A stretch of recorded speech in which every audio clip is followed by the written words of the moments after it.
அனைவருக்கும் வணக்கம். மீனம் ராசி நண்பர்களே, இந்த பதிவில் என்ன தகவல் பார்க்க போகிறோம் அப்படின்னு பார்த்தீங்கன்னா, நம்மளுடைய மீனம் ராசி நண்பர்களுக்கு இந்த 2024 வருடத்தின் ஆரம்ப மாதம் சொல்லக்கூடிய ஜனவரி மாதம் ராசி பலன்படி எந்த மாதிரியான விசேஷ பலன்கள் கிடைக்கப் போகுது அப்படின்ற தகவல் பற்றி பார்க்க போகிறோங்க. உங்கள் அனைவரையும் யூடியூப் சேனல் வாயிலாக சந்திப்பதில் பெரும் மகிழ்ச்சி அடைகிறோம் நண்பர்களே. உங்களால் முடியும் அப்படின்னா அந்த பதிவு முழுமையாக பார்த்து பயனடைங்க அப்படின்ட்டு மிக தாழ்மையுடன் கேட்டுக்கொள்கிறோங்க. அது மட்டும் அல்லாது நீங்கள் நம்ம சேனலுக்கு இதுதான் முதல் தடவை வருகை தந்திருக்கீங்க அப்படின்னாலும் நம்ம சேனல் மறக்காமல் சப்ஸ்கிரைப் பண்ணிக்கோங்க. மேலும் பக்கத்தில் இருக்கின்ற பெல் ஐக்கானையும் ப்ரெஸ் பண்ணிக்கோங்க. அப்போ தான் ஃப்யூச்சரில் நம்ம மீனம் ராசி பற்றி எந்த ஒரு பதிவு போட்டோம் அப்படின்னாலும் நோட்டிஃபிகேஷன் வழியாக இமீடியட்டாக உங்களுக்கு தகவல் தெரியப்படுத்த முடியுங்க. இப்போது மீனம் ராசி அப்படின்றது பொதுவாகவே நம்மளுடைய காலபுருஷ தத்துவப்படி 12வது ராசியாக வருவீங்க. மேலும் சர ஸ்திர மற்றும் உபய அப்படின்ற 3 விதமான ராசிகள் பேட்ச் இருக்குங்க. அதுல உபய ராசிகள்ல இறுதி ராசி நம்மளுடைய மீனம் ராசி, மேலும் நீர் ராசிகளை ஒரு ராசி நம்மளுடைய மீனம் ராசிங்க. இப்போ மீனம் ராசி கூட எப்பவுமே நிரந்தரமா 3 நட்சத்திர நண்பர்கள் கொண்ட 9 பாதத்து நண்பர்கள் உள்ளடங்குவீங்க. மற்றும் மீனம் ராசியோட அதிபதி யாருன்னு பாத்தீங்கன்னா, கல்வியின் காரகன், ஞானத்தின் காரகன், தொழில் காரகன் மற்றும் குடும்பத்தின் காரகன், மகிழ்ச்சியின் காரகன் அப்படின்னு சொல்லிட்டு நிறைய பேர்கள் இருக்குங்க. முக்கியமா பிள்ளைகளின் காரகன் அப்படின்னு சொல்லக்கூடிய குரு பகவான் உங்களுடைய ராசிநாதன் அப்படின்னு சொல்லக்கூடிய ஒரு காரணத்தினால ஒவ்வொரு வார வியாழக்கிழமை காலையிலயோ அல்லது மாலையிலயோ உங்களுடைய வீட்டில் அருகில் இருக்கக்கூடிய தட்சிணாமூர்த்தி கடவுள் கோயிலுக்கு போயிட்டு ரெகுலரா கடவுள் வழிபாடு பண்ணிட்டு வாங்க. இந்த மாதிரி நீங்க செய்துட்டு வரக்கூடிய ஒரு அற்புதமான காரணத்தினால உங்களுடைய பாடியில ஒரு நல்ல பாசிட்டிவ் வைப்ரேஷன் ஏற்படுங்க. அதன் காரணமாக உங்களுக்கு இந்த ஜனவரி மாதம் பொறுத்த வரைக்கும் நீங்க எதிர்பார்த்ததோடு உங்களுக்கு மிக சிறப்பாக நடைபெறுவதற்கும் இது ஒரு அற்புதமான உகந்த மாதமாக உங்களுக்கு நிச்சயமாக சாதிப்படுவதற்கும் வாய்ப்புகள் சற்று அதிகமாக கைகூடும் அப்படின்ட்டு உறுதியாகவே நம்மளால சொல்ல முடியும் நண்பர்களே. மேலும் இந்த ஜனவரி மாதம் முதல் தேதியிலேயே உங்களால் முடியும் அப்படின்னா உங்களுடைய வீட்டில் அருகில் இருக்கக்கூடிய சிவபெருமான் மற்றும் அம்மன் தாயார் கோயிலுக்கு போயிட்டு கடவுள் வழிபாடு பண்ணிட்டு வாங்க. இதை எதற்காக சொல்றோம் அப்படின்னா, நம்மளுடைய மீனம் ராசி நண்பர்களுக்கு இப்ப 7 சனியுடைய முதல் சுற்று அப்படின்னு சொல்லக்கூடிய விரை சனி காலம் ஸ்டார்ட் ஆயிடுச்சுங்க. இந்த டிசம்பர் மாதம் 2023 இருந்து ஸ்டார்ட் ஆயிடுச்சு. ஸோ இந்த ஜனவரி மாதம் ஆரம்பத்திலேருந்து உங்களுக்கு இருக்கும். அடுத்த 7.5 ஆண்டு காலத்திற்கு உங்களுக்கு 7 சனியுடைய பிடியில் இருப்பீங்க. ஃபர்ஸ்ட் 2.5 ஆண்டு காலங்கள் விரைய சனி காலம், அடுத்த 2.5 ஆண்டு காலங்கள் ஜென்ம சனி காலம், மேலும் 3வது சுற்று பாதம் மற்றும் குடும்ப சனி காலம் அப்படின்னு சொல்லிட்டு சொல்லுவோம். நீங்க எந்த காரணத்தை கொண்டு பயப்பட வேண்டிய அவசியமோ அல்லது மனம் தளர வேண்டிய அவசியம் கண்டிப்பாக கிடையாது. ஏன்னா இப்ப இருக்கின்றதுலே இறுதி ராசி நம்மளுடைய மீனம் ராசி அப்படின்னு கூடிய காரணத்தினால உங்களுக்கு அந்த கெடு பலன்கள் நடக்கக்கூடிய வீரியம் ரொம்பவே குறைவா தான் இருக்கும். ஸோ இப்போ 100 நண்பர்கள் மீனம் ராசி நண்பர்கள் உதாரணத்துக்கு இருக்கீங்க அப்படின்னா அதுல ஒரு 10 பேருக்கு கெடுதல் நடக்குங்க. ஆனால் 90 பேருக்கு கெடுதல் நடக்காது. ஸோ அந்த கெடுதல் நடக்கக்கூடிய 10 பேருக்கு தான் நம்ம சொல்லக்கூடிய பலன்கள். நீங்கள் தான் முக்கியமாக கடவுள் கோயிலுக்கு போயிட்டு கடவுள் வழிபாடு பண்ணிட்டு வரணும், முக்கியமாக சிவபெருமான். அது மட்டுமல்லாது நீங்கள் செய்ய வேண்டிய இன்னொரு விஷயமா இருக்குங்க. அனைத்து மீனம் ராசி நண்பர்களும் உங்களால் முடியும் அப்படின்னா இப்போ உங்களுடைய ராசி மற்றும் நட்சத்திரம் என்ன அப்படின்னு தெளிவாக பார்த்துக்கோங்க. உங்களுடைய ராசி மீனம் ராசின்னு உங்கள் எல்லாருக்குமே நல்லா தெரியும். என்ன நட்சத்திரம் அப்படின்னு பார்த்துக்கோங்க.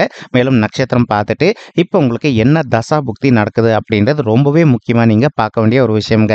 ஏன்னா தசா புக்தின்றது ரொம்பவே முக்கியம். உங்களுக்கு இப்போ எதிரான தசா புக்திகள் நடந்துட்டு இருக்கு அப்படின்னா நல்ல பலன்கள் கிடைப்பதில் கொஞ்சம் காலதாமதம் ஏற்படும். அதே உங்களுக்கு சாதியப்படக்கூடிய சாதகமான தசா புக்திகள் நடக்குது அப்படின்னா நீங்க எதிர்பார்த்ததோட உங்களுக்கு சிறந்த நல்ல பலன்கள் கிடைக்கும் அப்படின்றது ஐதீகங்க.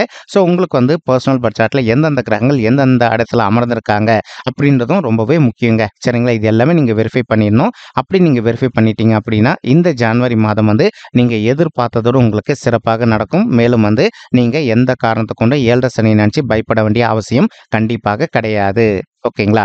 இப்போ ராகு உங்களுடைய தலையிலே உட்கார்ந்துகிட்டு இருக்காரு. அவரு இந்த ஜனவரி மாதம் மட்டும் அல்லாது அவர் 2025 ஜூன் வரைக்கும் இந்த இடத்துல தான் அமர போறாருங்க. ஸோ அதனால நீங்க எந்த அளவுக்கு மற்றவங்க விஷயத்துல கவலைப்படாம, அதாவது மற்றவங்க விஷயத்துல தலையை நுழைக்காம இருக்கீங்களோ அந்த அளவுக்கு உங்களுக்கு எந்த ஒரு பாதகமான செயல்களும் ஏற்படாது. நெக்ஸ்ட் ஏப்ரல் 2025 வரைக்கும் ராகு மற்றும் கேது 2 பேருமே இதே இடத்துல தான் அமருவாங்க. உங்களுடைய ராசியில் ராகு மற்றும் உங்களுடைய 7வது வீடுன்னு சொல்லக்கூடிய மனைவி மற்றும் கலசர ஸ்தானத்துல கேதுவும் அமர்ந்துகிட்டு இருப்பாங்க. ஒரு சில நண்பர்களுக்கு அவ்வப்போது உங்களுக்கும் உங்களுடைய வாழ்க்கை துணைக்கும் சிறிதளவில் கருத்து மோதல்கள் ஏற்படுவதற்கும் வாய்ப்புகள் இருக்குங்க. நீங்க எந்த அளவுக்கு உங்களுடைய வாழ்க்கை துணையுடன் கொஞ்சம் அட்ஜஸ்ட் பண்ணிட்டு போறீங்களோ அந்த அளவுக்கு பிரிவினை அப்படின்றது 100க்கு 100% கண்டிப்பாக ஏற்படாது அப்படின்ட்டு உறுதியாகவே நம்மளால சொல்ல முடியும் நண்பர்களே. இல்லை அப்படின்னா தேவையற்ற மனசங்கடங்கள் ஏற்படுவதற்கு வாய்ப்புகள் இருக்கு. ஒரு சில மீனம் ராசி நண்பர்கள் பிரிவினை சந்திப்பதற்கும் வாய்ப்புகள் இருக்குங்க. ஸோ இதெல்லாம் நடக்கக்கூடாது அப்படின்றதுக்காக தான் இந்த மாதத்தின் ஆரம்பத்தில் ஜனவரி 1ஆம் தேதி உங்களுடைய வீட்டில் அருகில் இருக்கக்கூடிய சிவபெருமான் மற்றும் அம்மன் தாயார் கோயிலுக்கு போயிட்டு கடவுள் வழிபாடு பண்ணிட்டு வர சொல்றோம். இதை எதற்காக முக்கியமாக சொல்கிறோம் அப்படின்னா உங்களுடைய பாடியில் ஒரு நல்ல பாசிட்டிவ் வைப்ரேஷன் ஏற்படுங்க. ஸோ உங்களுக்கும் உங்களுடைய வாழ்க்கை துணைக்கு வந்து எதனா ஒரு சில தேவையற்ற பிரச்சனைகள் ஏற்படுது அப்படின்னாலும் அந்த பிரச்சனைகள்லேருந்து டோட்டலாக நீங்கள் விடுதலை பெறுவீங்க. ஸோ மேலும் வந்து நீங்களும் உங்களுடைய வாழ்க்கை துணையை எப்பவுமே பிரியாமல் வந்து நல்லபடியாக உங்களுடைய வாழ்க்கையை நடத்துவதற்கும் இந்த ஜனவரி மாதம் ஒரு அற்புதமான மாதமாக உங்களுக்கு நிச்சயமாக திகழ்வதற்கும் சிவபெருமான் மற்றும் அம்மன் தாயார் அருள் நிச்சயமாக உங்களுக்கு வந்து இருக்கும் அப்படின்ட்டு உறுதியாகவே நம்மளால் வந்து சொல்ல முடியுங்க. மேலும் தற்சமயம் வந்து சுக்கிரன் உங்களுடைய 9வது வீடுன்னு சொல்லக்கூடிய தந்தை ஸ்தானம் மற்றும் பாக்கிய ஸ்தானத்தில் அமர்ந்துகிட்டு இருக்காரு. இதன் காரணமாக ஒரு சில நண்பர்களுடைய தந்தையுடைய உடல் நலத்தில் வந்து கொஞ்சம் நீங்கள் அக்கறை எடுத்துக்க வேண்டிய காலகட்டத்தில் இருக்கீங்க. இன்கேஸ் இப்போ உங்களுடைய தந்தைக்கு வந்து சிறிதளவில் அவங்களுக்கு வந்து ஹெல்த் இஷ்யூஸ் ஏற்படுது அப்படின்னாலும் இமீடியட்டாக உங்களுக்கு தெரிந்த டாக்டர் கிட்ட உங்களுடைய தந்தையை கூட்டிகிட்டு போயிட்டு அவங்களுடைய ஹெல்த் இஷ்யூக்கு தகுந்த மாதிரி ட்ரீட்மெண்ட் பண்ணிட்டீங்க அப்படின்னாலே 100% உங்களுடைய தந்தையுடைய உடல்நிலை வந்து மிக சிறப்பாகவும் ஆரோக்கியமாக இருப்பதற்கும் இந்த ஜனவரி மாதம் வந்து ஒரு நல்ல உகந்த மாதமாக நம்மளுடைய மீனம் ராசி நண்பர்களுடைய தந்தைகளுக்கு வந்து மிக சிறப்பாக திகழ்வதற்கும் வாய்ப்புகள் வந்து சற்று அதிகமாக கைகூடும் அப்படின்ட்டு உறுதியாகவே நம்மளால் வந்து சொல்ல முடியுங்க.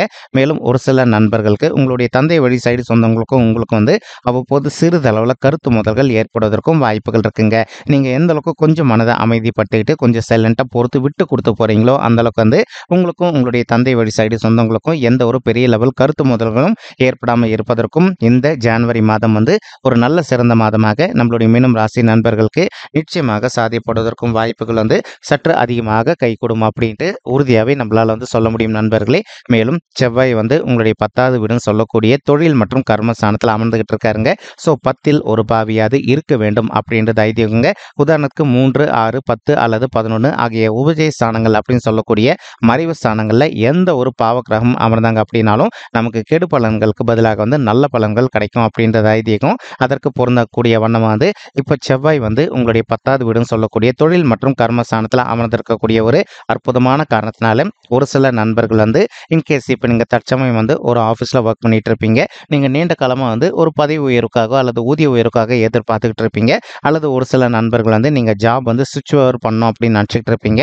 அந்த மாதிரி நினைக்கின்ற நண்பர்களும் நீங்கள் எதிர்பார்க்கின்றவன வந்து நீங்கள் ஜாப் வந்து சுவிட்ச் ஓவர் செய்து கொள்வதற்கும் இந்த ஜனவரி மாதம் ஒரு நல்ல சிறந்த மாதமாக நம்மளுடைய மீனம் ராசி நண்பர்களுக்கு நிச்சயமாக சாத்தியப்படுவதற்கும் வாய்ப்புகள் வந்து சற்று அதிகமாக கைகூடும் அப்படின்ட்டு உறுதியாகவே நம்மளால் வந்து சொல்ல முடியும் நண்பர்களே. மேலும் இப்போ அது மட்டும் அல்லாது ஒரு சில நண்பர்கள் தற்சமயம் ஒரு உத்தியோகத்தில் இல்லாமல் நீண்ட காலமாக நீங்கள் உங்களுடைய தகுதிக்கு தகுந்த மாதிரி ஒரு நல்ல உத்தியோகத்துக்காக ட்ரை பண்ணிட்டு இருக்கீங்க அப்படின்னாலும் அந்த மாதிரி ட்ரை பண்ணிட்டு இருக்கக்கூடிய நண்பர்களுக்கு நீங்கள் எதிர்பார்க்கின்றவனமாக உங்களுடைய தகுதிக்கு தகுந்த மாதிரி ஒரு நல்ல புதிய உத்தியோகம் நிச்சயமாக சாத்தியப்படுவதற்கும் இந்த ஜனவரி மாதம் ஒரு அற்புதமான உன்னதமான உகந்த மாதமாக உங்களுக்கு வந்து நிச்சயமாக சாத்தியப்படும் அப்படின்ட்டு உறுதியாகவே நம்மளால் வந்து சொல்ல முடியும் நண்பர்களே. மேலும் அது மட்டும் அல்லாது ஒரு சில நண்பர்கள் நம்ம கிட்ட ஆல்ரெடி ஒரு கேள்வி கேட்டிருக்கீங்க. சார் நாங்கள் இப்போ வந்து பங்கு சந்தையில் பணத்தை முதலீடு பண்ணலாமா, அப்படி முதலீடு பண்ணோம் அப்படின்னா எங்களுக்கு லாபகரமாக இருக்குமா அப்படின்ட்டு உண்மையை சொல்லணும் அப்படின்னா இந்த காலகட்டத்தில் நீங்கள் பங்கு சந்தையில் முதலீடு பண்ணுறது கண்டிப்பாக தவிர்க்கப்பட வேண்டிய ஒரு விஷயங்க. இன்கேஸ் உங்களுக்கு பங்கு சந்தையை பற்றி நல்லாவே தெரியும் அப்படின்னா நீங்கள் பங்கு சந்தையில் பணத்தை முதலீடு பண்ணுங்க. இல்லை மற்றவங்களுடைய அட்வைஸ் மூலமாக தான் நீங்கள் பங்கு சந்தையில் பணத்தை முதலீடு பண்ண போகிறீங்க அப்படின்னா என்னுடைய பர்சனல் ரிக்வஸ்ட் வந்து முடிஞ்ச வரைக்கும் நீங்கள் பங்கு சந்தை சைடு போகாமல் இருந்தீங்க அப்படின்னாலே உங்களுக்கு நிதி இழப்புகள் அப்படின்றது கண்டிப்பாக ஏற்படாது அப்படின்ட்டு உறுதியாகவே நம்மளால் வந்து சொல்ல முடியும் நண்பர்களே. இல்லை அப்படின்னா உங்களுக்கு தேவையற்ற நிதி இழப்புகள் ஏற்படுவதற்கு வாய்ப்புகள் இருக்குங்க. ஏன்னா இப்போ நீங்கள் 7 சனியுடைய முதல் சுற்றில் இருக்கீங்க. ஸோ சனீஸ்வரரை பொறுத்த வரைக்கும் எந்த காரணத்தை கொண்டும் நம்ம வந்து கெடுப வழியில் எதுவுமே போகக்கூடாது.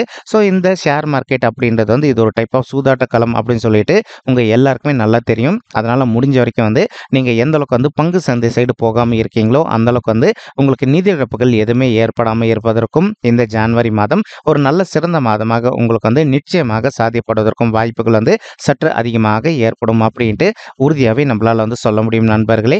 மேலும் அது மட்டும் அல்லாது இப்போ ஒரு சில தாய்மார்கள் வந்து நீண்ட காலமாக வந்து குழந்தைகள் வரம் இல்லாமல் ரொம்பவே அவதிக்குள்ளே இருந்திருக்கீங்க. அந்த மாதிரி இருக்கின்ற தாய்மார்கள் நீங்கள் செய்ய வேண்டிய ஒரு சின்ன விஷயம் என்ன அப்படின்னா உங்களால் முடியும் அப்படின்னா இந்த ஜனவரி மாதம் ஆரம்பத்திலே வந்து உங்களுடைய குலதெய்வ கோயிலுக்கு போயிட்டு ஒரு தடவை கடவுள் வழிபாடு பண்ணிட்டு வாங்க. அதற்கப்புறமா வந்து நீங்கள் டாக்டரை கன்சல்ட் பண்ணிட்டு இருக்கீங்க அப்படின்னாலும் விடாமல் கன்சல்ட் பண்ணுங்கள். 100% நீங்கள் எதிர்பார்க்கின்றவனமா குழந்தைகள் வர விஷயமா ஒரு நல்ல பாசிட்டிவ் ரிசல்ட் கிடைப்பதற்கும் இந்த ஜனவரி மாதம் வந்து ஒரு நல்ல சிறந்த மாதமாக நம்மளுடைய மீனம் ராசி தாய்மார்களுக்கு நிச்சயமாக சாத்தியப்படுவதற்கும் வாய்ப்புகள் வந்து சற்று அதிகமாக கைகூடும் அப்படின்ட்டு உறுதியாகவே நம்மளால் வந்து சொல்ல முடியுங்க. ஸோ உங்களுக்கு இப்போ நல்லாவே தெரிஞ்சிடுச்சு. சனீஸ்வரர் வந்து உங்களுடைய 12வது வீடுன்னு சொல்லக்கூடிய சுப விரய ஸ்தானத்தில் அமர்ந்திருக்காரு. ஸோ கண்டிப்பாக உங்களுக்கு விரை செலவுகள் ஏற்படும் அப்படின்ட்டு அந்த விரை செலவுகளை நீங்கள் எப்படி சுப விரயங்களை கன்வெர்ட் பண்ணிக்கிறது அப்படின்னு சொல்லிட்டு எந்த அளவுக்கு நீங்கள் நிறைய நல்ல யுக்திகளை கையாண்டுட்டு நீங்கள் வரக்கூடிய செலவுகளை நல்ல செலவுகளை கன்வெர்ட் பண்ணிக்கிறீங்களோ அந்த அளவுக்கு உங்களுக்கு மைண்டில் ஸ்ட்ரெஸ்ன்றது கண்டிப்பாக இருக்காதுங்க. மேலும் நீங்கள் எதிர்பார்க்கின்றவனமா உங்களுடைய குடும்பத்தார் கூட அனைவரும் கூடயுமே நீங்கள் வந்து மகிழ்ச்சிகரமாக இருப்பதற்கும் இந்த ஜான்வரி மாதம் வந்து ஒரு நல்ல சிறந்த மாதமாக நம்மளுடைய மீனம் ராசி நண்பர்களுக்கு நிச்சயமாக சாத்தியப்படுவதற்கும் இது ஒரு அற்புதமான மாதமாக திகழ்வதற்கும் வாய்ப்புகள் வந்து சற்று அதிகமாக கைகூடும் அப்படின்ட்டு உறுதியாகவே நம்மளால் வந்து சொல்ல முடியும் நண்பர்களே. மேலும் அது மட்டும் அல்லாது இப்போ உங்களுக்கு குரு பகவான் வந்து உங்களுடைய 2வது வீடுன்னு சொல்லக்கூடிய குடும்பம் மற்றும் தனஸ்தானத்தில் அமர்ந்துகிட்டு இருக்காருங்க. இதன் காரணமாக வந்து உங்களுக்கு இப்போ என்னதான் சனீஸ்வரரால் ஒரு பிரச்சனை ஏற்படுது அப்படின்னாலும் குரு உங்களுக்கு ஸ்ட்ராங்காக இருக்கின்ற ஒரு அற்புதமான காரணத்தினால உங்களுக்கு வருகின்ற பிரச்சனைகள் வந்து ரொம்பவே கூடிய சீக்கிரத்தில் மறைந்து போவதற்கும் இது ஒரு நல்ல உன்னதமான உகந்த மாதமாக இந்த ஜான்வரி மாதம் நம்மளுடைய மீனம் ராசி நண்பர்களுக்கு நிச்சயமாக சாத்தியப்படுவதற்கும் வாய்ப்புகள் வந்து சற்று அதிகமாக கைகூடும் அப்படின்ட்டு உறுதியாகவே நம்மளால் வந்து சொல்ல முடியுங்க. மேலும் அது மட்டுமல்லாது குரு பகவான் தான் இருக்கின்ற இடத்துல இருந்து உங்களுடைய 6வது வீடுன்னு சொல்லக்கூடிய ருணரோக சத்ரு ஸ்தானத்தையும் பார்த்துக்கிட்டு இருக்காரு. இதன் காரணமாக வந்து இப்போ ஒரு சில நண்பர்கள் வந்து நீங்கள் தொழில் செய்யக்கூடிய இடத்துலையோ அல்லது வந்து இப்போ நீங்கள் ஒரு ஆஃபீஸில் ஒர்க் பண்ணிட்டு இருக்கீங்க அப்படின்னாலும் உங்களுக்கு நேர்முக எதிரிகளோ அல்லது வந்து மறைமுக எதிரிகளோ இருக்காங்க அப்படின்னாலும் அவங்களுடைய பிரச்சனையிலேருந்து கொஞ்சம் கொஞ்சமாக நீங்கள் விடுதலை பெறுவதற்கும் இந்த ஜான்வரி மாதம் வந்து ஒரு நல்ல சிறந்த மாதமாக உங்களுக்கு வந்து நிச்சயமாக சாத்தியப்படுவதற்கும் வாய்ப்புகள் வந்து சற்று அதிகமாக கைகூடும் அப்படின்ட்டு உறுதியாகவே நம்மளால் வந்து சொல்ல முடியும் நண்பர்களே. மேலும் அது மட்டும் அல்லாது இப்போ ஒரு சில நண்பர்கள் வந்து நீண்ட காலமாக வந்து ஒரு சொத்து சம்பந்தமான விஷயமாவோ அல்லது டிவோர்ஸ் கேஸ் விஷயமாவோ நீங்கள் வந்து கோர்ட் கேஸ்னு கூட போயிட்டு வந்துட்டு இருந்திருப்பீங்க. அந்த மாதிரி இருக்கின்ற பிரச்சனையிலேருந்து உங்களுக்கு ஒரு நல்ல சாத்தியப்படக்கூடிய சாதகமான முடிவு கிடைப்பதற்கும் இந்த ஜான்வரி மாதம் ஒரு நல்ல அற்புதமான உகந்த மாதமாக நம்மளுடைய மீனம் ராசி நண்பர்களுக்கு நிச்சயமாக சாத்தியப்படுவதற்கும் வாய்ப்புகள் வந்து சற்று அதிகமாக கைகூடும் அப்படின்ட்டு உறுதியாகவே நம்மளால் வந்து சொல்ல முடியும் நண்பர்களே. மேலும் அது மட்டும் அல்லாது இப்போ ஒரு சில நண்பர்கள் வந்து நீண்ட காலமாக சொத்து சம்பந்தமான பிரச்சனை விஷயமா நீங்கள் கோர்ட் கேஸ்னு கூட போயிட்டு வந்துட்டு இருந்திருப்பீங்க. அந்த மாதிரி இருக்கின்ற பிரச்சனைகளிலிருந்தும் உங்களுக்கு விடுதலை கிடைப்பதற்கும் இந்த ஜான்வரி மாதம் வந்து ஒரு நல்ல அற்புதமான உகந்த மாதமாக உங்களுக்கு வந்து நிச்சயமாக சாத்தியப்படுவதற்கும் வாய்ப்புகள் வந்து சற்று அதிகமாக கைகூடும் அப்படின்ட்டு உறுதியாகவே நம்மளால் வந்து சொல்ல முடியுங்க. தற்சமயம் வந்து சனீஸ்வரர் உங்களுடைய 12வது வீடுன்னு சொல்லக்கூடிய சுப விரய ஸ்தானத்தில் அமர்ந்திருக்காரு. ஸோ நீங்கள் என்ன பண்ணுங்க, ஒரு சில நண்பர்கள் நீண்ட காலமாக வந்து புதிதாக ஒரு சொத்து வாங்கணும் அல்லது ஆல்ரெடி நீங்கள் வாங்கி வச்சிருக்க சொத்துல வந்து ஒரு வீடு கட்டுமான பணியை ஆரம்பிக்கணும் அப்படின்னு சொல்லிட்டு நினச்சிக்கிட்டு இருக்கீங்க. அந்த மாதிரி நினைக்கின்ற நண்பர்கள் வந்து நீங்கள் எதிர்பார்க்கின்றனமா புதிதாக சொத்து வாங்குவதோ அல்லது சொத்து வாங்கி வைத்திருக்கக்கூடிய இடத்துல வந்து ஒரு நல்ல வீடு கட்டுமான பணியை ஆரம்பிப்பதற்கும் இந்த ஜான்வரி மாதம் வந்து ஒரு நல்ல சிறந்த மாதமாக நம்மளுடைய மீனம் ராசி நண்பர்களுக்கு நிச்சயமாக சாத்தியப்படுவதற்கும் வாய்ப்புகள் வந்து சற்று அதிகமாக கைகூடும் அப்படின்ட்டு உறுதியாகவே நம்மளால் வந்து சொல்ல முடியும் நண்பர்களே. மேலும் இப்போ நம்ம சொல்லிட்டு இருக்கக்கூடிய பலன்களானது வந்து பார்த்தீங்கன்னா கோச்சார ரீதியான பொது பலன்கள் மட்டும்தாங்க. இந்த கோச்சார ரீதியான பொது பலன்கள் உங்களுக்கு பிடிச்சிருந்தது அப்படின்னா நம்ம சேனலை வந்து மறக்காமல் சப்ஸ்கிரைப் பண்ணிக்கோங்க, லைக் பண்ணுங்கள், ஷேர் பண்ணுங்கள் மற்றும் கமெண்ட் பண்ணுங்கள். இந்த பதிவை பார்த்தமைக்கு மிக்க நன்றிங்க. நன்றி, வணக்கம் மீனம் ராசி நெஞ்சங்களே. தேங்க்யூ.